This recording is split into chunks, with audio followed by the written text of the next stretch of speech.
আজকে করতে চলেছি শীতের মরশুমে এবছরের এই প্রথম হাঁসের মাংস আমরা করতে চলেছি। থলথল করছে পুরো চর্বিতে।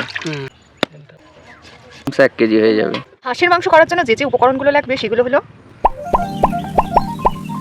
এছাড়াও হলুদ গুঁড়ো, লঙ্কা গুঁড়ো, জিরে গুঁড়ো, ধনে গুঁড়ো, নুন আর চিনি।